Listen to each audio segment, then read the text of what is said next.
안녕하세요, 여러분. 저는 대한민국의 50대 주부로 살아가고 있는 사람입니다. 지금은 서울 외곽에서 작은 반찬 가게를 운영하면서 살아가고 있답니다.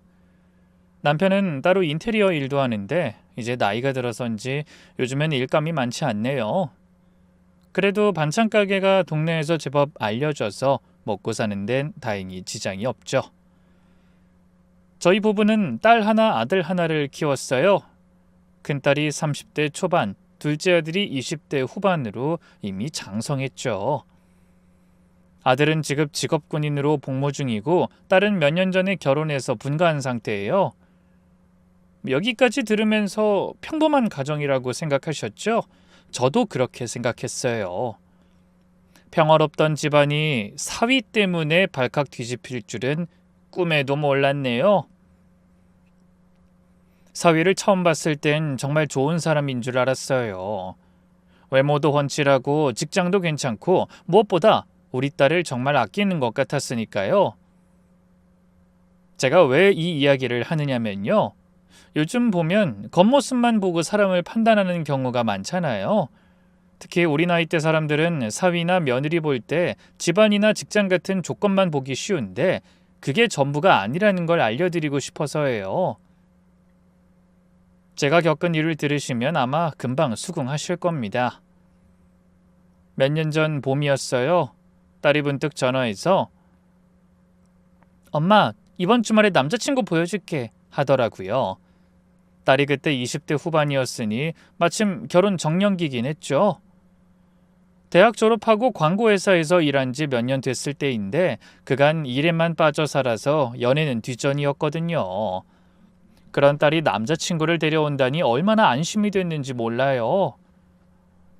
어떤 사람이야? 뭐 하는 사람이니?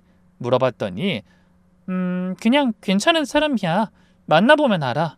하고 말을 아끼더라고요. 딸보다 2살 많은 직장인이란 얘기만 하고요. 그래서 더 궁금했죠. 토요일 점심에 온다고 해서 아침부터 장 봐다가 딸이 좋아하는 음식을 정성껏 준비했어요. 남편한테도 며칠 전부터 지민이 남자친구 집에 온댔으니까 누추하게 보이지 않게 옷 좀 제대로 입어.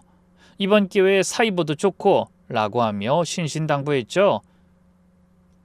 기다리던 날이 오고 초인종이 울렸어요. 문을 열어보니 딸 옆에 키 큰 청년이 서 있더라고요. 외관은 참 좋았어요. 깔끔하게 차려입은 정장에 단정한 머리, 그리고 예의 바른 미소. 안녕하세요, 어머님. 처음 뵙겠습니다. 이건호라고 합니다. 하면서 90도로 인사하는데 단박에 마음에 들었죠. 아무래도 저는 겉모습을 중요하게 여기는 타입이었나 봅니다. 거실로 들어와서 밥을 먹으며 이런저런 얘기를 나눴어요. 건호 씨는 뭐 하시는 분이에요? 물으니 외국계 증권회사에서 일하고 있습니다. 리서치 부서에서 애널리스트로 일해요. 라고 하더라고요. 남편이 아이 그럼 적지 않게 버시겠네 하고 농담했더니 아직 신입이라 그렇게까진 아닙니다. 라고 하면서 겸손하게 웃었어요. 부모님은 뭐 하시고요? 제가 물었더니 아버진 작은 무역회사에 다니시고 어머닌 전업주부세요. 부산에 계십니다. 라고 답했죠. 아이고 부산이면 멀겠네. 자주 못 뵙겠어요. 라고 하니 한 달에 한 번은 꼭 내려가려고 해요. 부모님 연세가 있으셔서요. 하는 거예요. 효자구나 싶었죠. 굳이 흠집 하나를 잡자면 그런 게 있었어요. 밥 먹으면서 딸이 오빠 차 타고 왔어? 라고 물었더니 아니 택시 타고 왔어. 라고 하더라고요. 차가 없냐고 물으니 네 아직 차가 없어요. 그 회사가 지하철역에서 가까워서 필요성을 못 느끼고 있거든요. 라고 하더군요. 그땐 남편이 하긴 차 유지비가 만만치 않으니까 요즘 젊은 사람들 치고 실속이 있네. 라고 칭찬하며 넘겼죠. 딸과 사위는 그렇게 1년 정도 연애하다가 어느 가을 좋은 날 잡고 결혼했어요. 사돈댁은 평범했어요. 바깥 사돈은 조용하고 과묵한 분이었고 안사돈은 따뜻하고 인자한 분이었죠. 우리 건호가 좋은 짝 만났네요. 지민이 같은 며느리를 얻게 되어 기뻐요. 하시면서 딸 손을 꼭 잡아주셨죠. 왜, 그 문제 있는 집에선 결혼 준비부터 순탄치 않잖아요. 근데 저희 아이들은 결혼 준비도 순조롭게 진행했어요. 예식장은 너무 화려하지 않은 곳으로 예물도 과하지 않게 신혼여행은 유럽으로 2주 정도 모든 게 적당했고 평범했고 만족스러웠어요. 게다가 사위가 장인 장모님 부담드리고 싶지 않아요 라고 하면서 예식 비용을 많이 부담할 정도였죠. 우리도 딸 시집 보내는 거니까 할 건 했지만 사위가 참 배려심이 깊다고 생각했어요. 신혼집은 저희 집과 가까운 지역에 있는 아파트로 정했어요. 요즘 시세로는 괜찮은 편이었고 신혼부부가 살기엔 충분한 크기였어요. 집 구경 갔을 때 딸이 엄마, 여기가 우리 집이야. 믿어지지가 않아. 하면서 신나하는 모습을 보니까 저도 덩달아 기뻤답니다. 결혼 후 처음 몇 달은 정말 아무 문제가 없었어요. 사위는 매주 토요일마다 우리 집에 왔죠. 올 때마다 한우며 과일이며 뭘 잔뜩 사왔죠. 아이고 맨날 이렇게 사오면 어떡해. 우리가 뭐 없어 보여서 그러니? 라고 농담삼아 말했더니 장모님 반찬이 회사 도시락보다 100배 맛있어서 자주 오고 싶어요 하면서 애교를 부리더라고요. 딸도 결혼하고 나서 표정이 한층 밝아졌어요. 엄마, 건우 오빠가 정말 잘해줘. 아침에 일어나면 커피도 타주고 설거지도 도와주고 하면서 자랑이 대단했죠.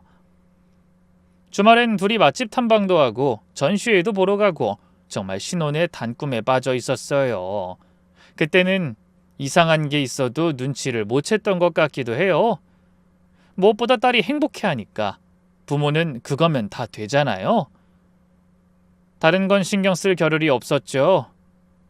애들이 결혼하고 얼마쯤 지났을 때였어요. 어느 날 사위가 큰 쇼핑백을 들고 왔더라고요. 어머님 이거 받으세요 하면서 내미는데 보니까 비싼 브랜드 가방이었어요. 아니 이게 뭐야? 왜 이런 비싼 걸 사왔어? 깜짝 놀라서 물었죠. 장모님께서 저희 항상 잘 챙겨주시는데 저도 뭔가 해드리고 싶어서요. 받아주세요 하는 거예요. 근데 전 그런 명품 가방 들고 다닐 사람도 아니고 무엇보다 부담스러웠어요. 건우야, 네 마음은 정말 고맙지만 난 이런 거 필요 없어. 가서 지민이나 사줘 라고 하며 거절했죠. 그 다음 주에 또 와서 이번엔 장인어른, 제가 안마의자 하나 사드리고 싶은데요. 일하시느라 허리 아프시잖아요.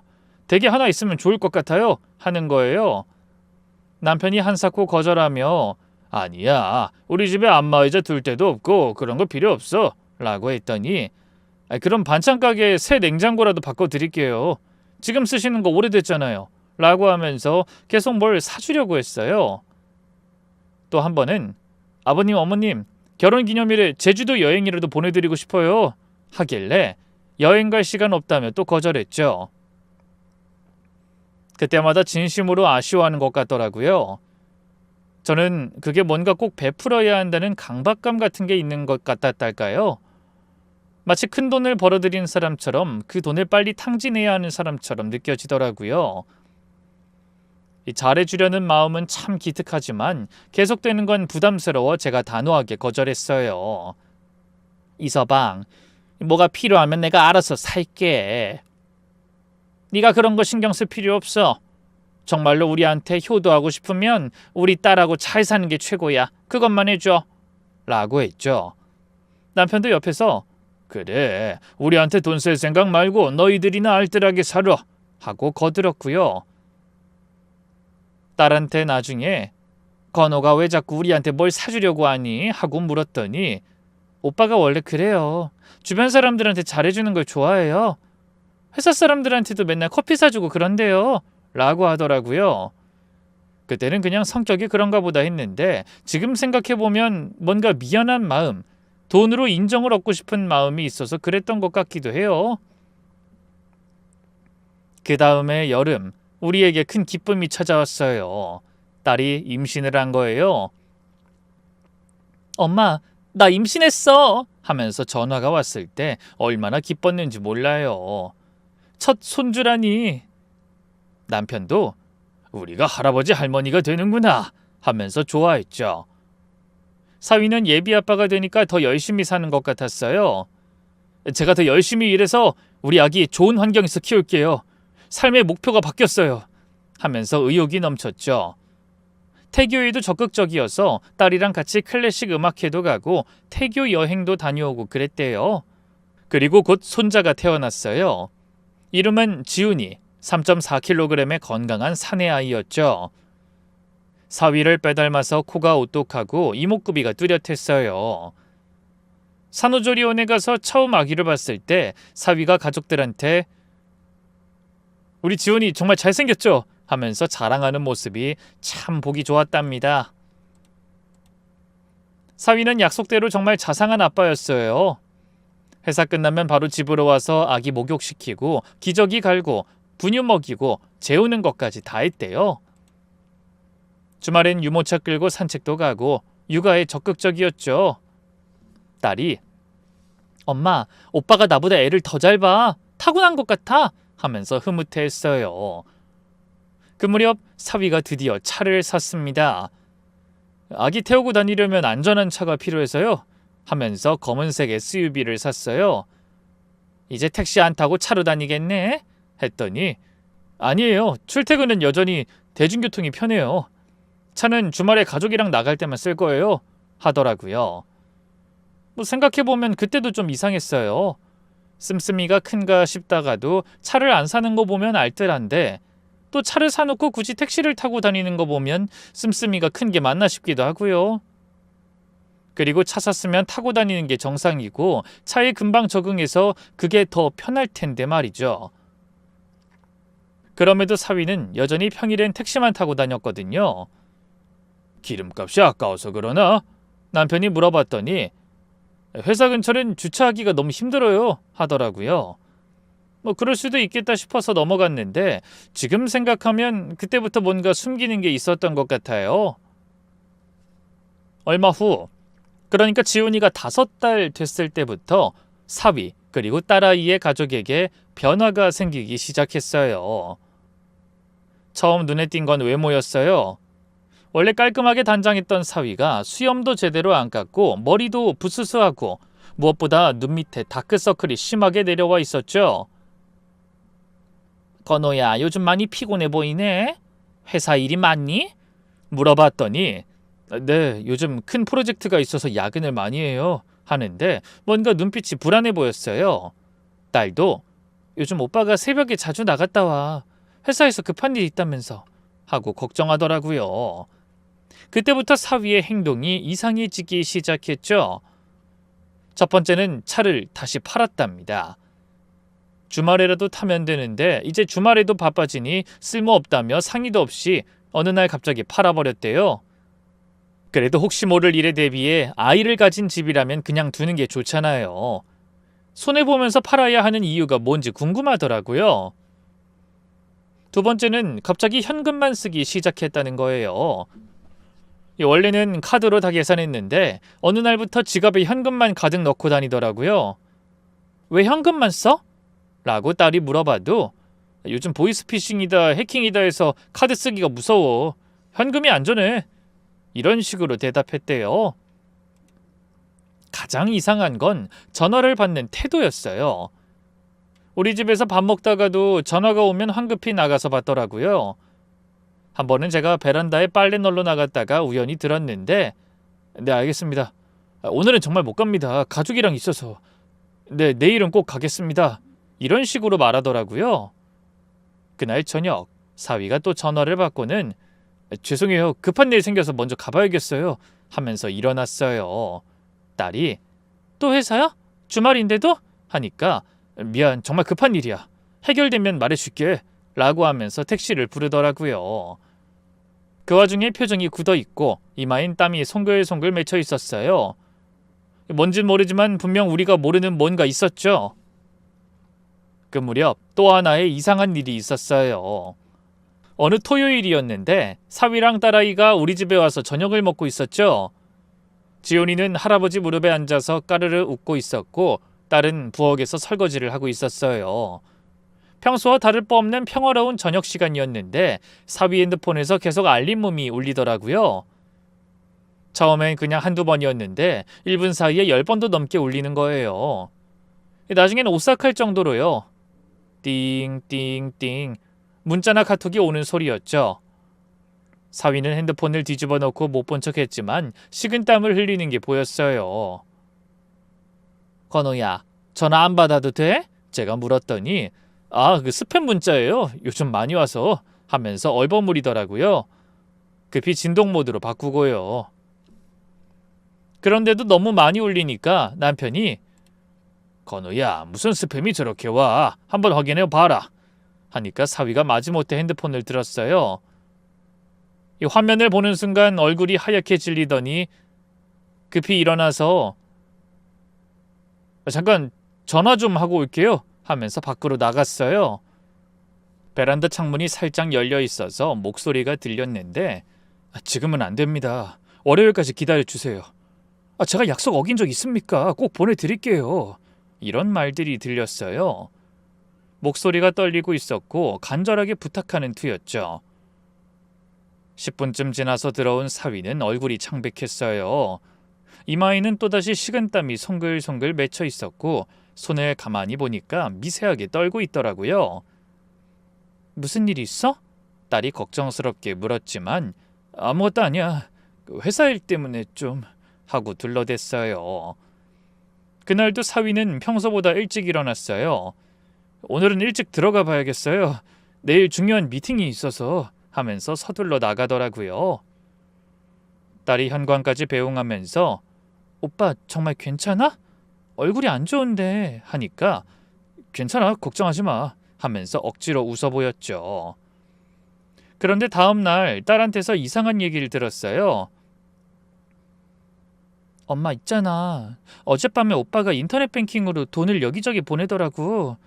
몰래 봤는데 300만 원씩 5군데나 보냈어 하는 거예요. 어디로 보냈는데? 물으니까 몰라, 개인 계좌들이었어. 이름도 다 달랐고 무슨 김모씨, 박모씨, 이모씨 이런 식으로 라고 하더라고요. 건우한테 직접 물어봤어? 제가 걱정스럽게 물으니 딸이 한숨을 쉬면서 물어봤지. 그랬더니 회사 프로젝트 팀원들한테 선급금 준 거래. 나중에 정산 받는다고. 근데 엄마 이상한 게 뭔지 알아? 보내고 나서 바로 그 계좌들 다 삭제하더라고. 이체 내역도 지우려고 했는데 내가 먼저 봐버린 거지. 어두운 표정으로 이렇게 말하는 거예요. 그때부터 정말로 뭔가 우리가 모르는 심각한 일이 벌어지고 있다는 확신이 들었어요. 회사 돈을 빼돌린 건가? 아니면 누군가에게 약점이 잡혀서 돈을 뜯기고 있는 건가?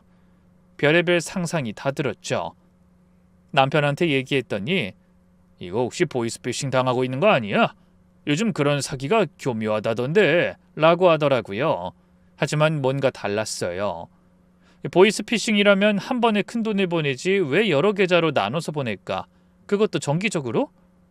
무엇보다 사위의 그 불안한 표정, 떨리는 목소리, 그런 게 단순한 사기를 당하는 사람의 모습은 아니었어요. 뭔가 더 깊고 어두운 곳에 발을 들여놓은 것 같은 느낌이었죠. 시간이 지날수록 사위의 행동은 더 수상해졌어요. 원래 주말마다 골프 치러 가던 사람이 요즘 허리가 아파서 하면서 골프를 끊었거든요. 듣자 하니 회사 동료들이랑 만나는 것도 피하고 대학 동창 모임도 다 불참했대요. 딸이 오빠 친구들이 섭섭해하는 것 같던데 왜 안 나가? 라고 해도 피곤해서 집에 있고 싶어 이러더라고요. 그 와중에 더 수상한 건 새벽 외출이 잦아졌다는 거예요. 어느 날 밤 딸이 전화해서 하소연을 했어요. 엄마, 오빠가 요즘 너무 이상해. 어젯밤에도 새벽 2시에 전화 받고 나갔다가 아침 6시에 들어왔어. 무슨 회사가 새벽에 부르냐고 물어봐도 대답도 안 해. 나 어떻게 해야 해? 이 상황에서 내가 뭘 해야 할지 모르겠어. 라고 하면서 울먹이더라고요. 그러다 한 번은 사위가 우리 집에 왔다 화장실 간 사이에 핸드폰을 놓고 갔거든요. 마침 문자가 와서 화면이 켜졌는데 박 과장이라는 사람한테서 온 문자였어요. 오늘 안 오시면 정말 곤란합니다. 이번이 마지막 기회입니다. 라고 써 있더라고요. 딸아이 말이 맞았구나. 심상치 않은 내용이라 가슴이 덜컥 내려앉았어요. 사위가 화장실에서 나와 핸드폰을 보더니 얼굴이 하얗게 질렸어요. 무슨 일 있어? 제가 모르는 척 조심스럽게 물어보니 아니에요. 그 회사 일인데 좀 복잡한 일이 있어서요. 하면서 말끝을 흐리더라고요. 그리고는 죄송해요. 저 급한 일 있어서 먼저 가봐야겠어요. 하면서 밥도 제대로 안 먹고 나갔어요. 박 과장이 정말 회사 사람이 맞다면 그 마지막 기회라는 게 뭐였을지 예상이 안 가더라고요. 그날 집으로 돌아간 딸한테서 전화가 왔어요. 아이처럼 울면서 하는 말이 엄마, 오빠가 통장에서 돈을 빼갔어. 3천만 원이나 하는 거예요. 적금 해지해서 빼갔다는데 이유를 물어도 급하게 투자할 때가 있어서 그랬어. 곧 채워놓을게. 이런 말만 반복한대요. 투자? 무슨 투자? 제가 물었더니 딸도 모른다는 거예요. 부동산인지 주식인지 물어봐도 대답을 안 해. 그냥 믿어달라고만 해. 라고 하면서 불안해하더라고요. 본인도 화를 내보고 설득도 해보고 울어보기도 했는데 안 통한다고 하면서요. 저도 걱정이 돼서 남편한테 얘기하니까 증권회사 다니는 사람이 투자 실패했나? 아니면 다른 문제가 있는 건가? 하더라고요. 그 무엇 하나 확실한 게 없어 우리 모두 그저 사위의 안위만 걱정할 수밖에 없었어요. 그 다음 달 정말 충격적인 일이 벌어졌어요. 딸이 아이를 안고 울면서 저희 집으로 찾아온 거예요. 엄마, 우리 집 관리비가 3개월이나 밀렸어. 오늘 관리사무소에서 독촉 전화가 왔는데 너무 창피해서 라고 하면서 서럽게 우는 거예요. 뭐? 관리비가 왜 밀려? 사위 월급은 어디 갔어? 물어봤더니 더 충격적인 얘기를 하더라고요. 작년부터 오빠가 통장 관리하기로 했거든. 관리비 같은 것도 다 오빠가 맡아서 하고 나한텐 생활비만 주고 있었는데 오빠가 한 달째 생활비를 안 갖다 줘. 물어보면 다음 달에 한꺼번에 줄게 이런 식으로만 말해. 라고 하는 거예요. 그뿐만이 아니었어요.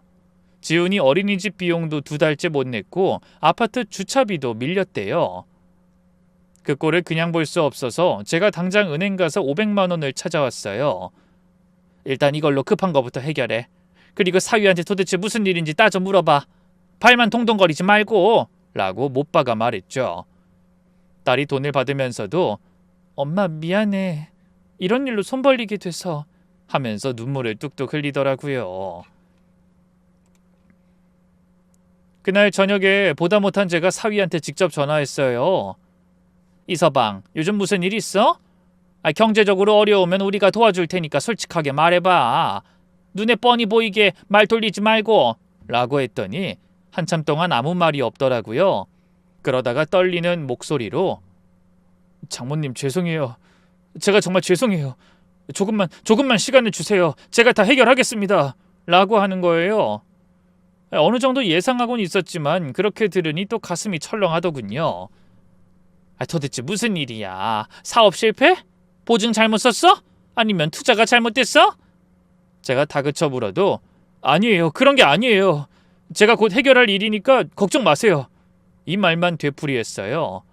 결단코 말을 해주지 않으니 전화 끊고 나서도 불안한 마음이 가시지 않았죠. 그런데 며칠 후 정말 경악할 만한 사실을 알게 됐어요. 친척 중에 사위 회사에 아는 사람이 있어서 어떻게 지내는지 슬쩍 물어봤는데 사위가 3개월 전부터 무급 휴직 중이라는 거예요. 실적 부진으로 휴직 처리됐다고 하더라고요. 그럼 매일 아침 정장 입고 출근한다고 나간 건 다 거짓말이었던 거죠. 이 사실을 딸한테 말하니까 그럴 리 없어. 오빠 매일 회사 간다고 했는데 라고 하면서 믿지 못하겠다는 표정이었어요. 그럼 매일 어디로 가는 거야? 도대체 뭘 하고 다니는 거야? 하고 물어도 딸도 모르겠다고 하더라고요.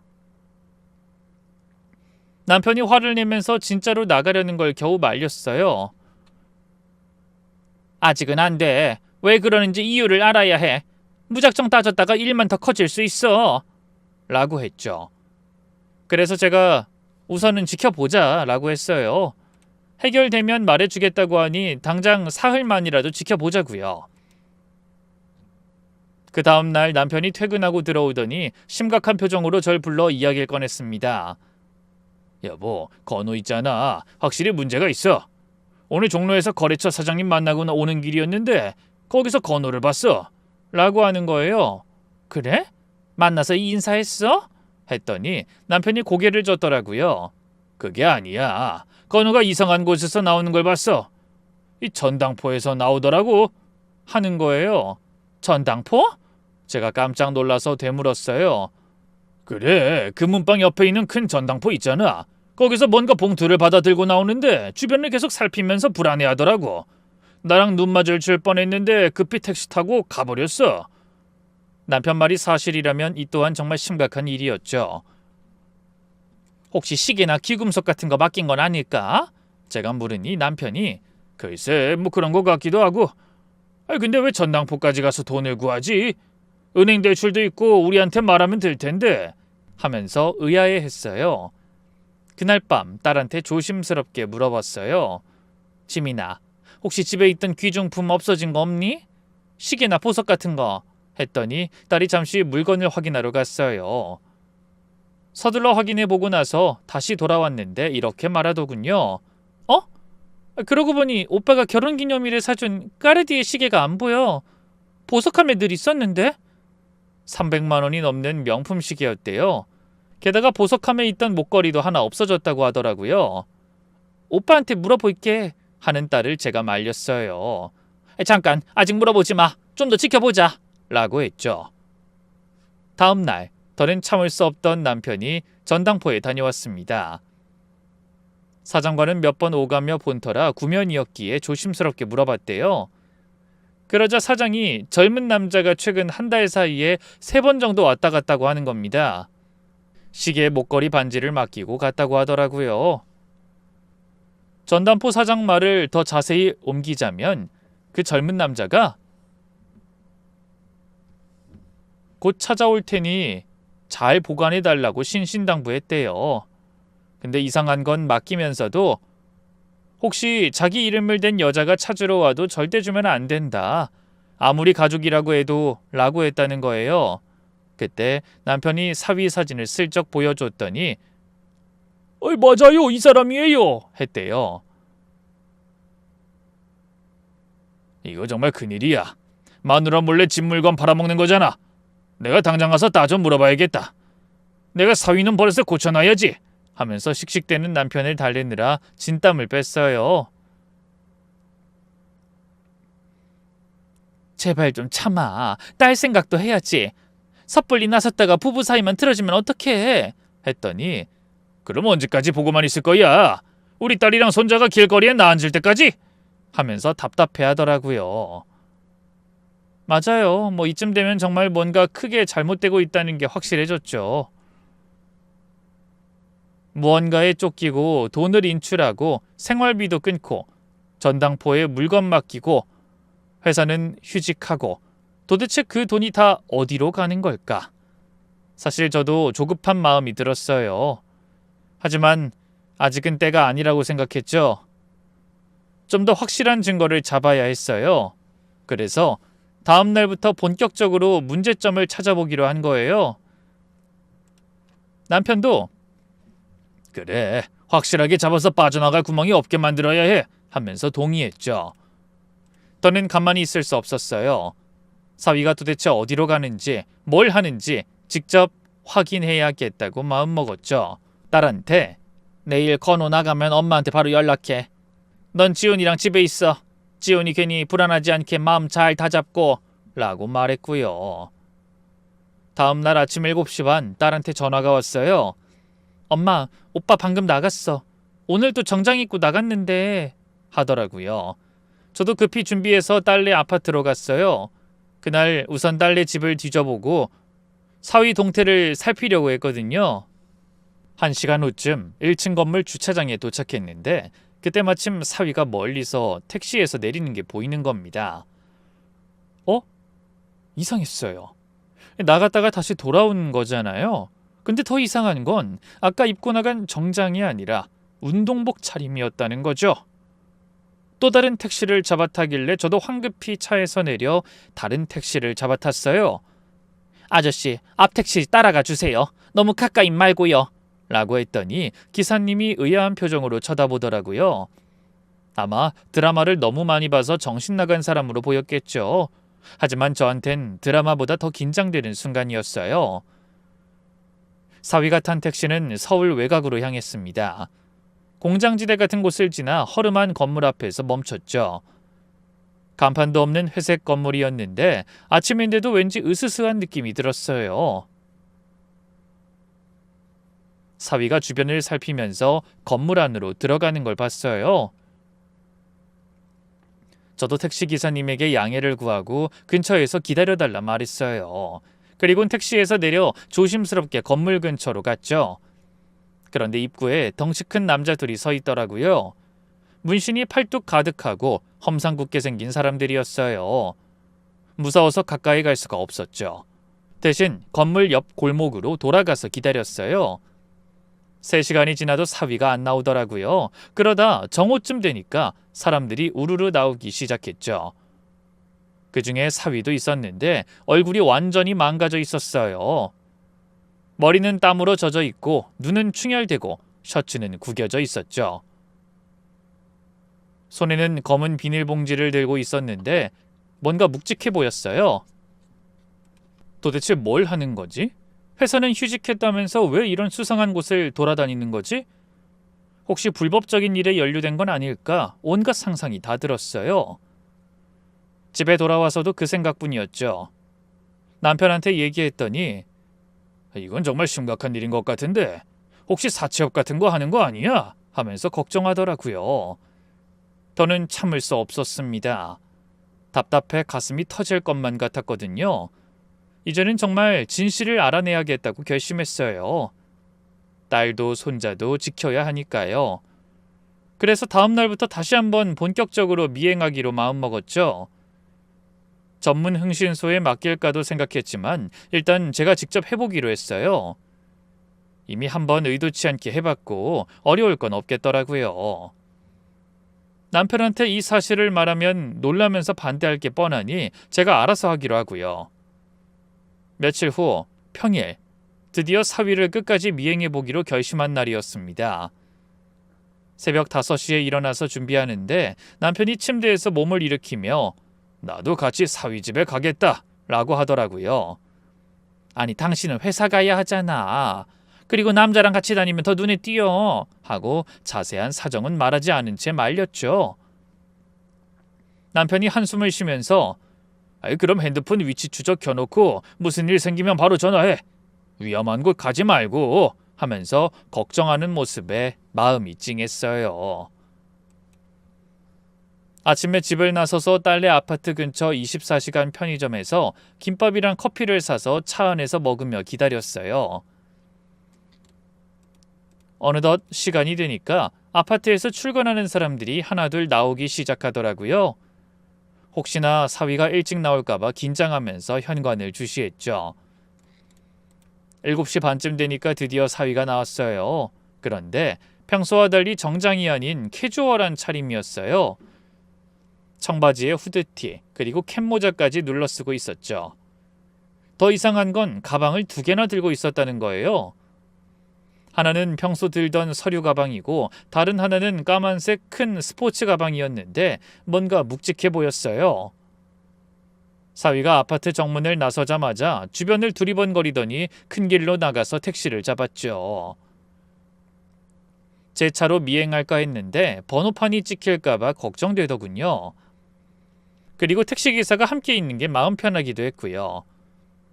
그렇게 저도 바로 뒤따라 택시를 탔어요. 그리고 이번에도 똑같이 이야기를 했어요. 아저씨, 저 앞차 따라가 주세요. 너무 가까이 붙지 마시고요. 그러자 기사님이 백미러로 절 보면서 아줌마 무슨 일 있으세요? 남편 바람 피우나 의심돼요? 라고 하시더라고요. 네, 뭐 비슷한 거예요. 하고 얼버무렸죠. 첫 번째로 간 곳은 의외로 시중은행이었어요. 여의도에 있는 큰 지점이었는데 사위가 내리면서 택시기사한테 무슨 말을 하고 내리더라고요. 택시가 가지 않는 걸 보니 아마도 기다려달라고 한 것 같았어요. 저도 택시기사님에게 기다려달라고 한 뒤 차에서 내려 은행 유리문 너머로 지켜봤어요. 사위는 은행 안에서 누군가와 만났어요. 정장 입은 남자였는데 구석자리에서 뭔가 서류를 주고받더라고요. 10분쯤 지나니까 사위가 나왔는데 표정이 많이 어두워져 있었어요. 그리고 손에 든 서류 가방이 더 두툼해진 것 같았죠. 대기하고 있던 택시를 타고 다시 출발했어요. 두 번째로 간 곳은 역삼동의 한 오피스텔이었어요. 겉보기엔 평범한 주상복합 건물인데 지하 주차장으로 들어가더라고요. 저도 따라 들어갔는데 사위가 지하 2층에서 내려서 어디론가 가는 거예요. 조심스럽게 따라가 봤더니 VIP 전용 라운지라는 팻말이 보였어요. 문 앞에는 검은 양복 입은 경호원 같은 사람이 서 있었는데 사위를 보더니 고개를 숙이며 인사하더라고요. 딱 봐도 자주 오는 손님인 것 같았죠. 저는 들어갈 수가 없어서 차에서 내려 주차장 기둥 뒤에 숨어서 기다렸어요. 1시간쯤 지났을까요? 갑자기 안에서 고함 소리가 들렸어요. 야, 너 장난하냐? 오늘까지라고 했잖아! 굵은 남자 목소리였죠. 이어서 뭔가 부딪히는 소리와 함께 여러 사람의 웅성거림이 들렸어요. 너무 무서워서 도망가고 싶었지만 사위가 걱정돼서 참고 있었죠. 잠시 후 문이 벌컥 열리고 사위가 뛰쳐나왔어요. 얼굴은 빨갛게 상기돼 있었고 등은 땀으로 젖어 있었어요. 뒤따라 나온 덩치 큰 남자가 야, 이거 너 다음 주까지야.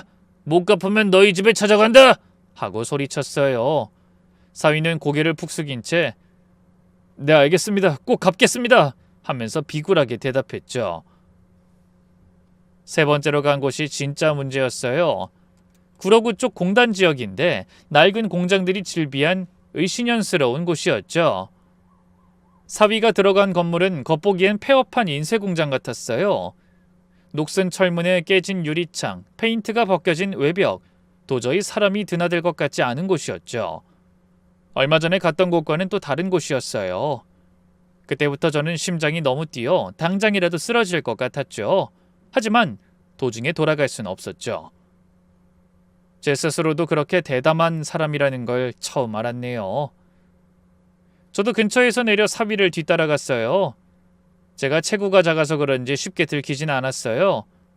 건물 입구에는 문신을 한 젊은 남자들이 담배를 피우며 서성이고 있었습니다. 사위가 다가가자 그들이 아, 이 형 또 왔네 하면서 비웃더라고요. 오늘은 얼마 가져왔어? 1,000만 원입니다. 사위가 가방에서 돈 뭉치를 꺼내 보이자 그들이 피식 웃었어요. 겨우 그거? 이자도 안 되잖아. 따라 들어가고 싶었지만 무서워서 멀리 밖에서 기다렸어요. 1시간, 2시간 시간이 지날수록 불안감이 커졌죠. 그러다 점심시간쯤 되니까 그때 봤던 것처럼 또다시 건물에서 사람들이 우르르 나오기 시작했어요. 다들 험상궂게 생긴 남자들이었는데 그중에 사위도 있었어요. 그런데 사위의 모습이 충격적이었어요. 셔츠는 찢어져 있었고 입술은 터져서 피가 나고 있었죠. 들고 갔던 가방은 없어졌고 대신 손에는 또 다른 서류 뭉치를 들고 있었어요. 비틀거리며 걷는 모습이 안쓰러우면서도 화가 났어요. 사위가 골목 끝에서 벽에 기대어 한참을 서 있더라고요. 그리고는 핸드폰을 꺼내 전화를 걸었는데 여보 나야 오늘 회사 일이 좀 있어서 늦을 것 같아. 지훈이 잘 봐줘 하는 거예요. 딸한테 거짓말하는 걸 직접 들으니 정말 화가 치밀어 올랐죠. 오후쯤 돼서 사위는 또 다른 곳으로 이동했어요. 이번엔 성수동의 허름한 상가 건물이었는데 1층은 폐업한 카페였고 2층부터는 뭘 하는지 알 수 없는 곳이었죠. 그나마 밝은 대낮이라 덜 무섭더군요. 주변을 지나다니는 사람들도 좀 있었고요. 사위가 건물 옆 비상계단으로 올라가는 걸 봤어요. 3층에서 멈춰서 철문을 두드리더니 누군가 문을 열어줬죠. 그냥 볼 수만은 없어서 저도 살금살금 따라 올라갔어요. 3층 복도에 다다르니 담배 연기와 함께 시끄러운 소음이 들렸죠. 카드 섞는 소리, 칩이 부딪히는 소리, 그리고 욕설과 환호성이 뒤섞인 왁자지껄한 소리들. 그랬습니다. 도박장이었어요. 모든 퍼즐이 맞춰지는 것 같았습니다. 문 옆 창문으로 살짝 안을 들여다봤는데 충격적인 광경이 펼쳐져 있었어요. 넓은 홀에 테이블이 10개 넘게 놓여 있었고 각 테이블마다 사람들이 빼곡히 둘러앉아 도박을 하고 있었죠. 정확히는 모르지만 온갖 종류의 도박이 벌어지고 있었어요. 사위는 구석 테이블에 앉아 있었는데 앞에는 칩이 산더미처럼 쌓여 있었어요.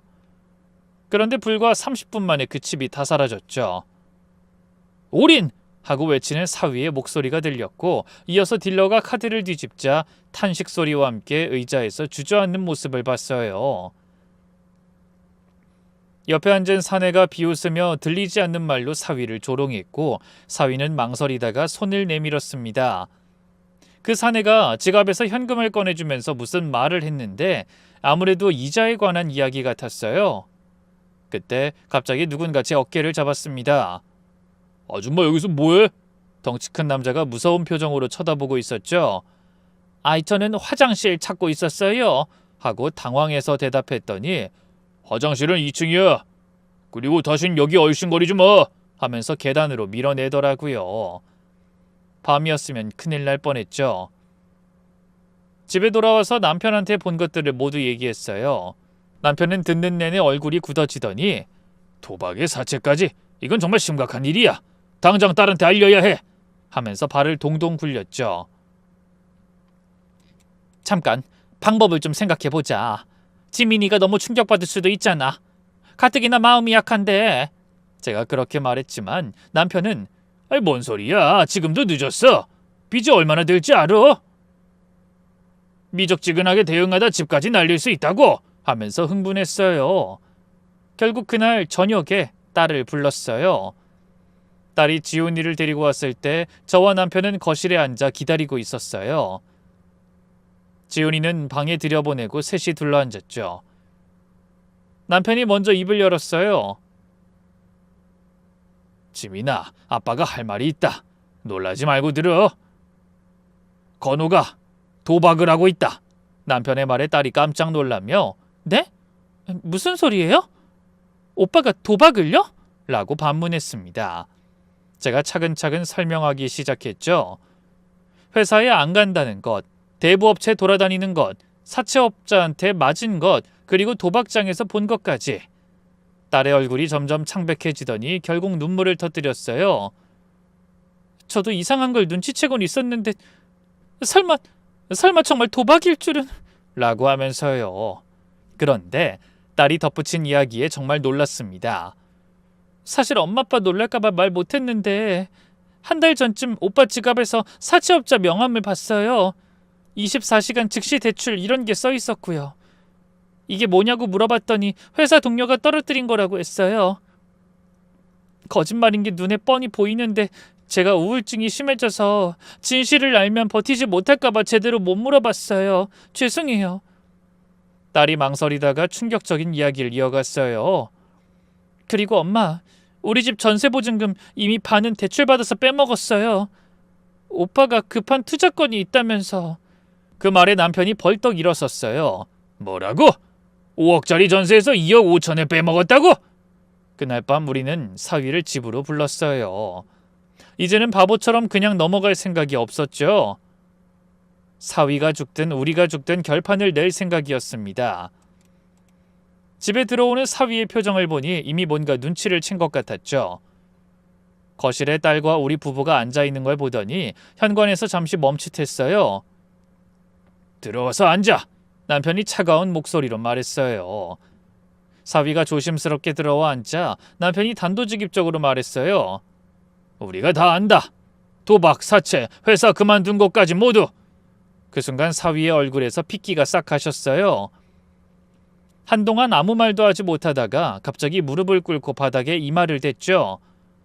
죄송합니다. 정말 죄송합니다. 제가 미쳤었어요. 사위가 흐느끼기 시작했죠. 딸이 오빠 일어나서 얘기해. 정확히 무슨 일인지 다 말해줘. 하니까 사위가 고개를 들었는데 눈이 벌겋게 충혈돼 있었어요. 몇 년 전 회사 워크숍 때 시작됐어요. 선배들이 재미로 포커 치자고 해서 그날 50만 원 땄는데 그게 그렇게 짜릿할 수가 없었어요. 사위의 고백이 이어졌죠. 처음엔 용돈 정도로 했는데 이기면서 판돈이 커졌고 어느 순간부터 잃기 시작했대요. 잃은 돈을 되찾으려고 더 큰 판에 뛰어들었어요. 회사 근처 도박장을 알게 됐고 거기서 한 번에 1,000만 원씩 걸기 시작했죠.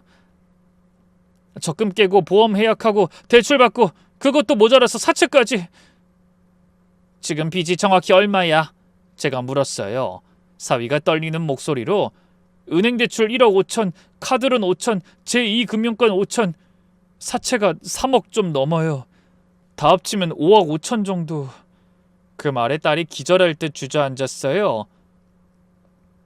5억 5천? 미쳤구나. 정말 미쳤어. 남편이 주먹을 불끈 쥐고 일어섰어요. 그리고는 사위의 뺨을 때렸죠. 이 자식이 정말. 우리 딸이랑 손주는 어떡하라고? 이어서 남편이 사위 멱살을 잡으려는 걸 제가 말렸어요. 여보 진정해. 폭력으로 해결될 일이 아니야. 딸이 눈물을 흘리며 물었어요. 그래서 회사 그만둔 거야? 솔직히 다 말해줘. 우리가 모르는 거 없게. 사위가 고개를 끄덕였어요. 3개월 전에 해고됐어. 근무 시간에 도박 사이트 접속한 게 들통났거든. 회사 컴퓨터로. 더 충격적인 사실들이 쏟아졌어요. 사돈께도 2억을 빌렸는데 사업자금이라고 거짓말했대요. 대학 동창들한테도 이런저런 핑계로 돈을 빌렸고 심지어 아직 못 받은 퇴직금까지 미리 담보로 잡혔다는 거예요. 그럼 매일 아침 정장 입고 나간 건? 딸이 물으니 도박장 가거나 돈을 구하러 다녔어요. 한 번만 크게 따면 다 갚을 수 있을 것 같아서. 사위의 말에 남편이 어이없다는 듯 웃었어요. 도박으로 잃은 돈을 도박으로 따겠다. 정신이 있는 거야 없는 거야? 그날 밤 우리는 밤새 대책을 논의했어요. 일단 딸과 손주는 우리 집으로 오기로 했고 사위는 도박 중독 치료를 받기로 했죠. 정말 끊을 수 있어? 맹세할 수 있어? 딸이 물으니 사위가 목숨 걸고 끊겠어요. 지훈이 아빠 자격이 없다는 거 알아요. 하지만 한 번만 하며 울먹였어요. 하지만 가장 큰 문제는 빚이었어요. 특히 사채 3억은 당장 다음 주까지 일부라도 갚지 않으면 정말 무슨 일이 일어날지 모르는 상황이었죠. 제가 반찬 가게에서 모아둔 돈 5천만 원을 꺼내서 급한 불을 끄기로 했어요. 다음 달부터 사위는 도박 중독 전문 병원에 입원했어요. 3개월 집중 치료 프로그램이었는데 비용만 500만 원이 넘었죠. 하지만 다른 방법이 없었어요. 정말 미워 죽겠지만 어쨌든 우리의 가족이고 사람은 살려야 하잖아요. 의사 선생님이 도박 중독은 알코올 중독만큼 위험합니다. 뇌의 보상 회로가 망가진 상태예요. 하시더라고요. 딸은 급히 직장에 복직하기로 했어요. 다행히 때맞춰 예전 회사에서 다시 와달라고 연락이 왔거든요. 엄마, 이제 제가 가장이에요. 열심히 일해서 빚 갚을게요. 하는 딸이 안쓰러우면서도 대견했어요. 처음 한 달은 희망적이었어요. 사위도 치료에 적극적이었고 면회 갈 때마다 정말 새 사람이 되고 있어요. 도박 생각이 안 나요. 하면서 밝은 표정을 보였죠. 의사 선생님도 회복이 빠른 편입니다. 하셔서 안심했어요. 2달째 되던 날 사위가 병원에서 편지를 보냈어요. 사랑하는 아내에게 내가 얼마나 못난 남편이었는지 이제야 깨달았어. 너와 지훈이에게 못할 짓 했어. 태어나면 정말 열심히 살게. 택시기사라도 해서 돈 벌어올게. 딸이 그 편지를 읽으며 울었죠. 3개월 후 사위가 퇴원했어요. 많이 건강해진 모습이었고 눈빛도 맑아 보였죠. 새로 시작하겠습니다. 작은 회사라도 들어가서 성실하게 일하겠습니다. 다짐하는 모습이 진심으로 보였어요. 정말로 사위는 작은 세무회계 사무실에 취직했어요. 월급은 200만 원뿐이었지만 매일 정시 퇴근하고 주말엔 아르바이트까지 했죠. 힘들어도 행복해요. 정직하게 번 돈이 이렇게 소중한 줄 몰랐어요. 하는 사위를 보며 우리 가족도 희망을 가졌어요. 하지만 행복은 오래가지 못했어요. 퇴원 후 3개월째 되던 때, 그리고 사위가 재활에 성공한 것처럼 보이던 어느 날, 사위 직장에서 전화가 왔어요. 혹시 이건호 씨 댁입니까? 이건호 씨가 일주일째 무단결근 중입니다. 딸이 깜짝 놀라서 사위한테 전화했지만 꺼져 있었죠. 그날 밤 11시가 넘어서 사위가 들어왔는데 또다시 그 망가진 모습이었어요. 눈은 충혈되고 옷은 구겨지고 온몸에서 담배와 술 냄새가 났죠. 미안. 정말 미안해. 한 번만 해보려고 했는데. 알고 보니 회사 거래처 사장이 가볍게 고스톱이나 치자고 꼬드겼대요. 처음엔 거절했는데 아이 남자가 그것도 못해? 라는 말에 자존심이 상해서 했다는 거예요. 그날 50만 원을 따고 나니 그 짜릿한 느낌이 다시 살아났대요. 그래서 다음 날도 어느새 또 도박장을 찾아다니고 있었어요. 미친 거 알아요. 하지만 멈출 수가 없어요. 사위가 바닥에 무릎 꿇고 울면서 말했지만 이번엔 아무도 동정하지 않았어요. 더는 할 말이 없더군요. 딸이 차가운 목소리로 말했어요. 이제 끝이야. 더는 못 참아. 당신은 절대 안 변해. 그리고는 서랍에서 이혼 서류를 꺼냈죠. 오래전에 이미 변호사와 상담했어. 양육권은 당연히 내가 가질 거고 양육비는 기대 안 해. 그냥 깨끗하게 헤어지자.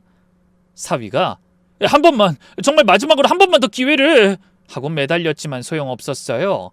딸은 단호했죠. 당신 때문에 지훈이까지 불행해질 순 없어. 이혼해. 그렇게 사위를 돌려보낸 뒤 사위 부모님이 급히 집을 찾아왔어요. 사전 연락도 없이 우리 집 초인종을 누르시더라고요.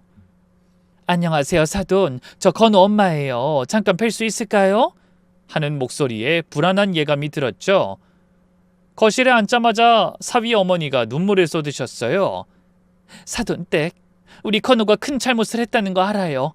하지만 한 번만 더 기회를 주시면 안 될까요?